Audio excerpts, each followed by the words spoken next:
Hi, I'm Havoc, and this is Star Trek Online.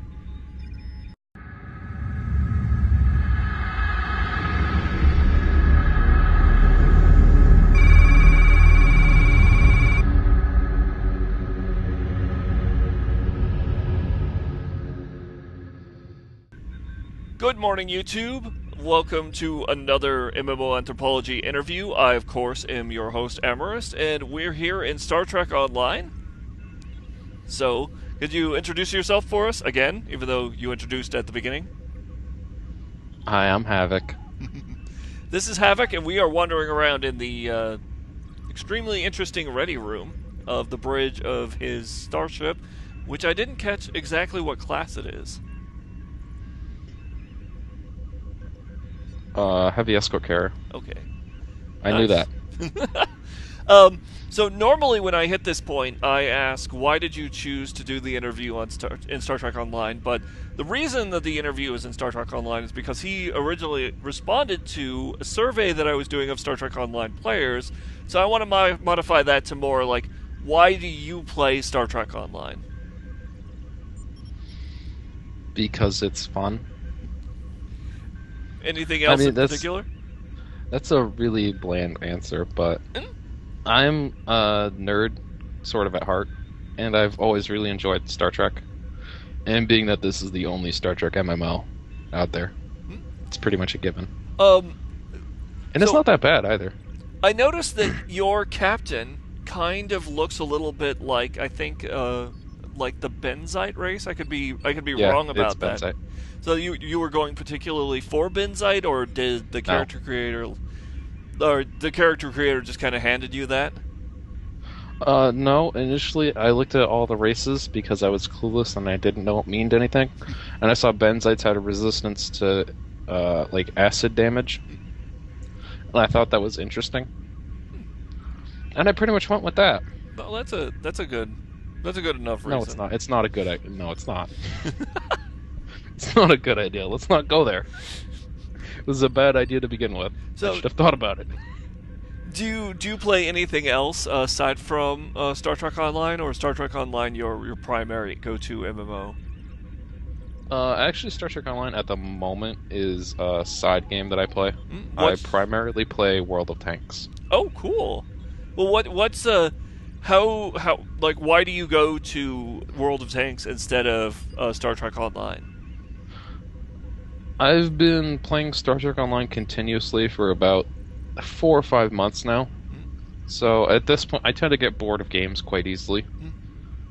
So when I first started playing Star Trek Online, it was because I was bored with playing World of Tanks. And now I'm bored of playing Star Trek Online, so I'm playing World of Tanks. Well, that actually kind of flows nicely into my next question, which is partially like what goes into helping you choose a particular MMO game.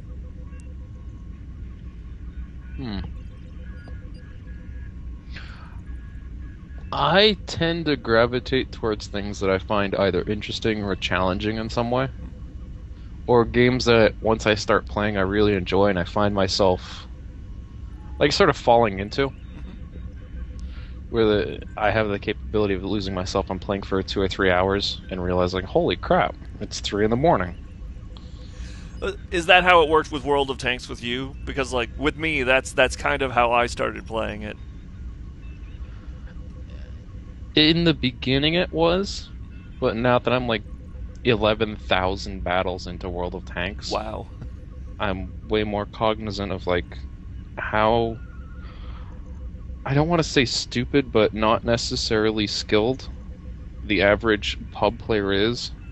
So I've gotten really burned out from that. I mean, initially I could just play battle after battle after battle and just keep constantly rolling stuff. But now I try to play better, which means I realize how much worse other people play. So does that mean that most of your battles have been just hitting the random battle button and rolling in with totally different people each time? In World of Tanks, yeah, pretty much. Uh, Even in STO, I do that. with Strike Forces, Special Yeah, in Task STF. Force. Yes, I was trying to remember what it meant. Did The place where we kill Borg. a That's what I lot. remember it as. Yeah, you were describing, like, when I first jumped into the game to talk to you, you were in one in particular, Yep. the Hive Onslaught. Can you describe for the viewers what that is in particular, and what it means to play in a STF? Well, at the beginning of Hive, there are, I think, like a half dozen Borg cubes, which I think most people should recognize if they've ever watched Star Trek. Yeah. And then there's like a dozen Borg spheres, and you have to kill all of those, and then a pair of Borg unimatrixes appear, which are kind of like Borg pickles in space. And then you have to kill those as well. And then at the very end of that, you have to kill the Borg octahedron, which is the Borg queen ship. And then you win, if you do all of that. Yeah, the Borg do seem to like large polyhedral shapes. Well, everything has to be perfect. And so you generally pug that, like, just randomly jump in with people that you don't know. Yep, pretty much. How does that tend to go for you? Not too bad, because typically most ships I set up can do fairly good in terms of damage, so I can pretty much carry my own weight and the weight of others. So, I mean, realistically, the only problem I have with the Hive is the fact that the Borg unimatrices have these, like, plasma lance beams that they fire, which are like overpowered beam arrays. Almost like an insta-kill cannon? Yeah, pretty much. I think I commented before this that one of the shots did like 72,000 hull damage to my ship. Right. And And for some reason, they have really high accuracy. and in Star Trek Online, while there's interestingly enough, unlike many of the other MMORPGs on the market, Star Trek Online actually splits people between their ground individual, like the captain that we see here, and their spacecraft. And I think your description, there's 3 different classes of spacecraft. One of them, which is primarily DPS, which are the escorts, which are zippy and shoot a lot. The one cruisers, which are generally heavier and can take a lot more of a pounding, and science ships, which are sort of a cross, a little bit more cruiser-like, but kind of a little bit maneuverable, and are more support-oriented. And so you're generally flying an escort, which means you want to be there to shoot things a lot. I shoot things, make things go boom. It's the really basic description of a tactical guy's job. And my character, as people have seen before, Cassandra, is she's an engineer, and I generally fly more or less a tank. A big ship in order to take a lot of damage away from everyone else, if I can, which doesn't always work out very well, because Star Trek Online, while it is fun flying in space, can get a little bit weird with the understanding the mechanics of the game, and that's when there aren't weird bugs going on. Yeah. It's unfortunate because a lot of the missions are really different from endgame content. It doesn't really set you up very well. So you end up getting practice with, like, steamrolling through, I don't know, like Klingon battle cruisers. And then you find out that, like, a single Borg cube can steamroll you. Well, I know that you play a lot of STFs just to for something to do in Star Trek Online. Well, what have you thought about the way that Star Trek Online has generated the episodic content? Like, essentially, it feels like, or at least when I played through it, it felt a lot like TV episodes, like actually being in a TV episode. To a certain extent, because they're all really pretty cookie cutter. And where you get presented with some form of a problem in the beginning, you have to probably go through some fights, kill some bad guys, resolve the issue, and that's the end of the mission. And to a certain extent, they're all kind of disconnected. Yes, to me at least. That does seem pretty true. Do you find yourself interested in playing the new episodes when they come out, or do you wait on them, or? These new episodes that have come out, I played through Romulans, and I found it to be really nice. I haven't played through Klingons yet. I probably should. because I found it's nice that one episode leads you into the next, and it leads you into the next, and it actually gives you a storyline and background information. It actually develops, other than just giving you a bunch of bad guys to shoot. So, how do you use online gaming differently than you would other entertainment, like sitting around listening to music or watching TV or going to the movies? To a certain extent, I really kind of don't. It's more of a way to just do something.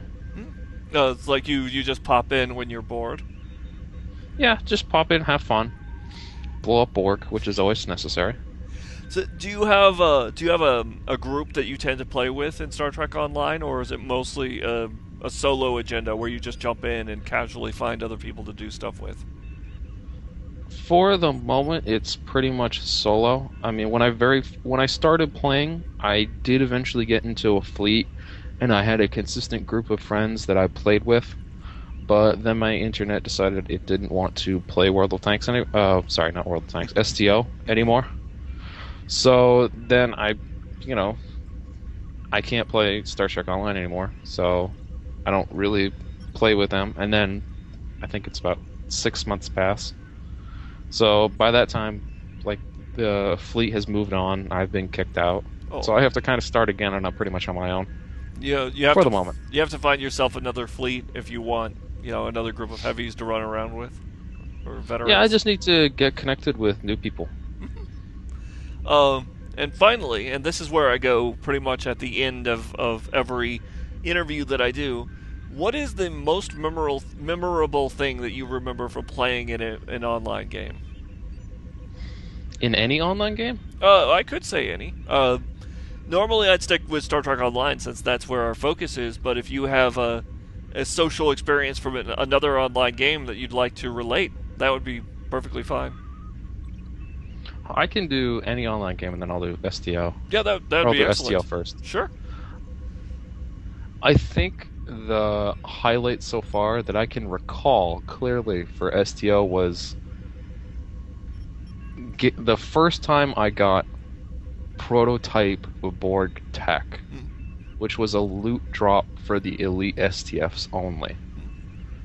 So I remember that here I was playing elite STFs, which is supposed to be the hardest endgame content in Star Trek Online, and I finally got a reward to show for that, and that was really cool. Because it felt like I had a goal, and then I finally achieved it, which is normally something I don't do in real life. I'm pretty bad at following through, to say the So, least. so what did you end up trading that in for? I think the most common prototype drops back then were just for weapons, so I probably got like a Mark 12 weapon. And then later on, I got probably like Mark 12 shields or engines, and that was kind of the same feeling. Because Perhaps more so. So Star Trek Online has a little bit of the gear grind at the end that we've seen in other MMORPGs, where once you hit the end game, it's all about getting your gear to the cap. Definitely. And so, what was your other online game experience that you wanted to relate? World of Tanks, actually. I was playing a tank called the KV, which is a Russian tank, and I had what we call in World of Tanks a derp gun, which is a gun that primarily fires high explosive rounds, which have low penetration but will do seriously high damage. But the counter to that was the fact that most of them tended to have quite long reload times. I think the KV's was like 30 seconds. And I ended up on my own team's capture flag.